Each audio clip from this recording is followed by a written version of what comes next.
하나님의 은혜와 평강이 여러분들에게 함께 하시기를 축복합니다.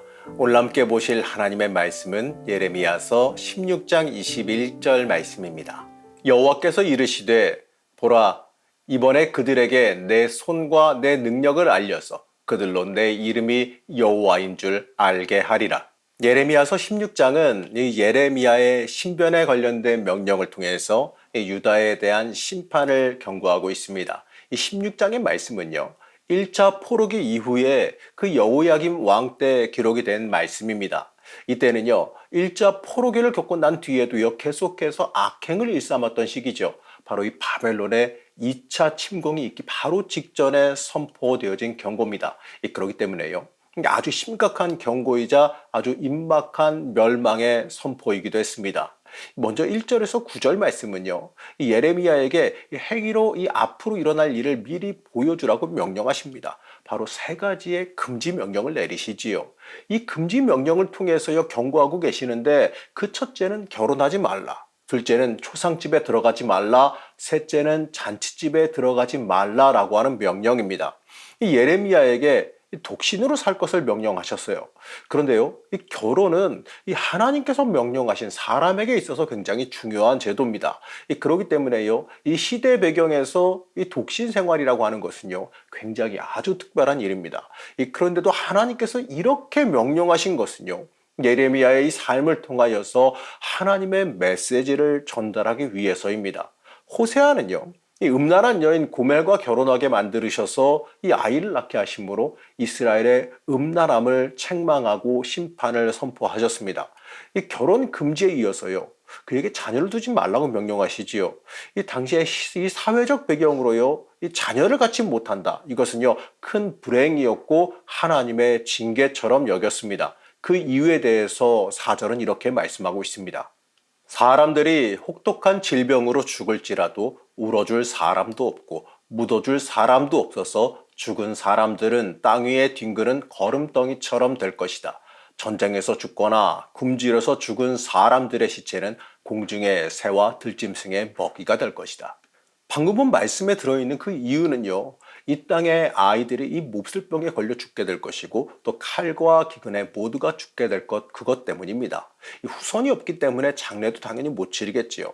그래서 시신이 거름덩이가 되어지고 짐승의 먹이가 될 겁니다. 자, 이것은요, 미래가 없는 유다의 완전한 멸망을 상징하는 것입니다. 이 선민이기 때문에, 하나님께 선택받은 민족이기 때문에 안전하다 여기던 그들의 삶이 이제 더 이상 미래가 없음을, 안전하지 않음을 상징하는 겁니다. 하나님 품 안에 있을 때에, 이 하나님의 뜻에 맞게 살아갈 때에 복이 있을 것이라 하나님은 약속하셨지요. 이 언약 백성의 전제 조건이 하나님 품 안에 있을 때 바로 이겁니다. 하지만요, 하나님을 떠나가고 하나님과 관계없이 살아간다면요, 이 무늬만 하나님의 사람이 되어져 버린다면, 죄송하지만 그 삶은요, 더 이상 미래가 없는 삶이 되어져 버림을 잊지 말아야 됩니다. 이 두 번째 상징은요, 초상집에 들어가지 말라라고 명령하세요. 이 초상집에 가서 애곡하거나 조의를 표하지 말라라고 말씀하십니다. 이 장례는요, 당시에 이스라엘뿐만 아니라 모든 문화권, 사실 지금의 문화권에서도 대단히 중요하게 여기는 의식이지요. 이 예레미야가 초상집에 가지 않는다라고 하는 것은요, 이웃에 대한 무관심으로 해석되겠습니다. 여기에 대해서 하나님은 이렇게 말씀하십니다. 5절에서 6절 말씀입니다. 그렇다, 나 주가 말한다. 너는 초상집에 가지 말아라. 가서 곡하지도 말고 유가족을 위로하여 주지도 말아라. 이것은 내가 이 백성에게 베푼 평화와 사랑과 자비를 다시 거두어 드렸기 때문이다. 나 주의 말이다. 이 땅에서는 높은 사람이나 낮은 사람이나 다 죽을 것이다. 그러나 그들을 묻어줄 사람도 없고 그들의 죽음을 곡하여 줄 사람도 없고 그들이 죽어서 슬프다고 자신의 몸에 상처를 내거나 머리를 밀어 애도할 사람도 없을 것이다. 이제 유다에게는요, 어떠한 위로함도 없기 때문에 그렇습니다. 이 다가올 멸망이 너무나도 비참해서요, 그들을 매장해 주거나 위로를 건넬 사람이 전혀 없다라는 거죠. 이것처럼 이 앞으로 다가올 멸망이 이 엄청난 괴로움이 될 거고 철저한 파괴가 될 것이다. 바로 이것을 경고하고 있는 겁니다. 세 번째 상징은요, 잔치집에도 가지 말라라는 명령이에요. 이 사람이 사는 사회생활에서요, 이 언제나 초상이나 잔치 뭐 이런 건 있기 마련 아니겠습니까? 그런데 이러한 기본적인 사회 활동을 하나님께서 금지시키셨습니다. 그 이유는요, 앞으로 어떠한 즐거움도 너희들에게 주어지지 않을 것이기 때문에 그렇습니다. 앞으로 방문할 잔치집이 더 이상 존재하지도 않을 것이기 때문에 그렇지요. 이 구절에서요, 하나님께서 앞으로 너희가 볼 시대에 이 즐거워하는 소리를 사라지게 만들겠다라고 말씀하십니다. 이제 이어지는 10절에서 13절 말씀은요, 이스라엘 백성들이 멸망하게 되는 원인을 이 질문과 답변의 형식으로 말씀하고 있어요. 유다가 이 멸망의 심판을 받는 것은요, 이 그들이 하나님을 버리고 우상을 숭배했기 때문이지요. 10절 말씀은요, 왜 이런 부당한 일이 일어나느냐는 그 유다의 항변입니다. 그러나 내가 이 백성에게 이 모든 말을 전달하면 그들이 너에게 묻기를 무엇 때문에 주님께서 이토록 무서운 재앙을 모두 우리에게 선포하시는가? 우리가 주 우리의 하나님께 무슨 죄를 짓고 무슨 잘못을 저질렀단 말인가 하고 물을 것이다. 하나님 앞에서 자신들이 지은 죄가 없다라고 항변하는 건데, 이 자신들이 하나님 앞에서 무엇을 잘못했는지도 전혀 알지 못할 정도로 악한 모습이다라는 것을 일부러 강조해 보여주시고 있는 거예요. 하나님 보시기에요, 이 정도로 유다가 악해 보인다는 겁니다. 하나님 보시기에 저들이 잘못한 원인도 모를 정도로 죄의식이 없다라고 한 탄식이자 저들을 향한 경고이기도 합니다. 그러자 하나님은요, 거기에 대한 답변으로 12절에서 이렇게 말씀하십니다. 그런데 너희는 너희 조상들보다도 더 악한 일을 하였다. 너희는 각자 자신의 악한 마음에서 나오는 고집대로 살아가며 내 명령을 따라 순종하지 않았다. 우상 숭배를 심하게 행했던 이 과거의 조상들보다도 지금 너희들의 모습이 더 악하다라는 거예요. 하나님의 뜻에 맞게 살아야 되는데, 이 하나님의 명령과 인도하심에 따라 살아가야 하는데, 이 각자 자신의 마음에서 나오는 이 악한 고집대로 살아간다라고 말씀합니다. 여러분, 이것은요, 하나님보다 내 안위와 내 욕망을 앞세우는 것을 뜻해요. 하나님의 전능하심과 하나님의 인도하심을 철저히 무시하는 것과도 같습니다. 하나님 앞에서 고집 부리는 것만큼 답답하고 미련한 게 없어요. 유다의 모습이 이것처럼 아주 미련한 모습이었습니다. 그 결과 하나님은요, 너희에게 다시는 긍휼을 베풀지 않겠다라고 선언하시지요. 어떻습니까? 참 안타까운 일 아니겠습니까? 하나님께 철저히 순종하는 삶을 살라고 하나님께서 선택하시고 세운 나라가 이스라엘입니다. 그들이 하나님을 떠나서 이 세상의 논리대로 살아간다라고 하는 것은요, 하나님께서 그들을 만드신 이유와 목적, 그 나라를 만든 이유와 목적을 벗어나는 거예요. 그렇게 되면요, 하나님의 입장에서는 더 이상 쓸모가 없어지는 거죠. 여러분, 우리도 똑같습니다. 우리도 하나님을 위해서, 하나님의 뜻을 이루기 위해서 존재한다라고 하는 그 사실을 잊지 말아야 됩니다. 존재 이유를 잃어버린 것은요, 필요 없어져 버리기 때문에 버려지고 만다, 이 사실을 잊지 마시기 바랍니다. 항상 우리는요, 하나님께 필요 있는 사람이 되기를 소망해야 됩니다. 그런데 이렇게 이스라엘에 대한 철저한 징벌과 멸망을 강하게 선포하시는 중에 갑자기 14절부터는요, 유다의 회복의 약속과 열방의 회개에 대한 예언이 등장합니다. 사실 이 하나님께서 유다에 대해서 멸망을 선포하실 때에 계속해서 더 강조하시며 더 서운해하시는 모습을 읽을 수가 있거든요. 멸망시키실 것이면 한 번에 하시면 돼요. 굳이 계속해서 멸망의 이유와 어떻게 너희들이 멸망당할 것인지를 말씀할 필요가 없어요. 그냥 멸망시키면 됩니다. 특히 역사적으로요, 진짜 멸망할 시기가 가까운 이 시기에 굳이 더 강조해서 그들에게 말할 필요가 없겠지요. 우린 여기에서요, 하나님의 마음을 읽어야 됩니다. 하나님은요, 멸망의 목적이 아니에요. 끝까지 저들이 좀 돌아오기를 원하시는 겁니다. 이 멸망 직전의 순간이라도 저들이 되돌이키기를 원하신 거죠.